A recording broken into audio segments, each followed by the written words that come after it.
सबसे बड़ा गुरु गुरु द्रोणाचार्य पांडवों और कौरवों के गुरु थे।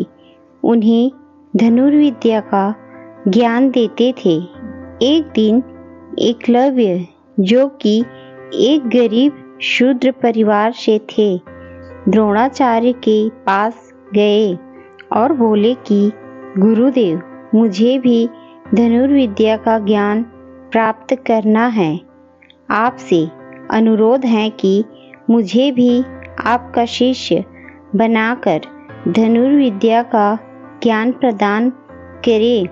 किंतु द्रोणाचार्य ने एकलव्य को अपनी व्यवस्था बताई और कहा कि वे किसी और गुरु से शिक्षा प्राप्त कर ले। यह सुनकर एकलव्य वहां से चले गए।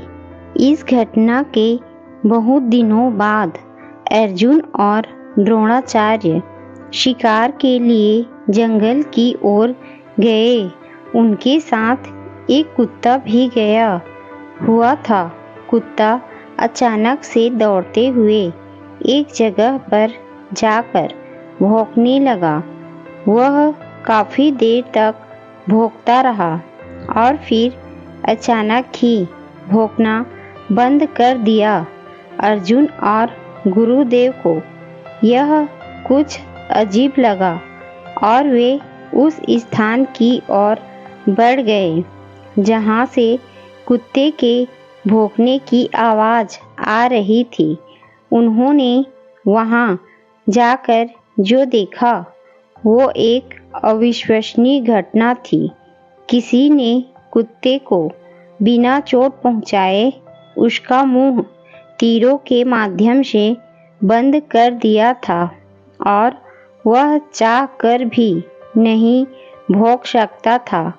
ये देखकर द्रोणाचार्य चौंक गए और सोचने लगे कि इतनी कुशलता से तीर चलाने का ज्ञान तो मैंने मेरे प्रिय शिष्य अर्जुन को भी नहीं दिया है और न ही ऐसे भेदने वाला ज्ञान मेरे अलावा यहाँ कोई जानता है।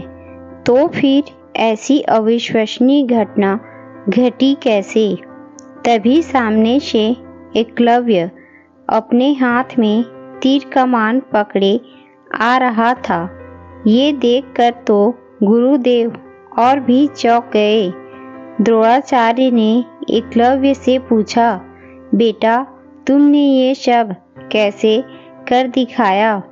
तब एकलव्य ने कहा, गुरुदेव, मैंने यहाँ आपकी मूर्ति बनाई है और रोज उसकी वंदना करने के पश्चात मैं उसके समक्ष कड़ा अभ्यास किया करता हूँ और इसी अभ्यास के चलते मैं आज आपके सामने धनुष पकड़ने के लायक बना हूँ।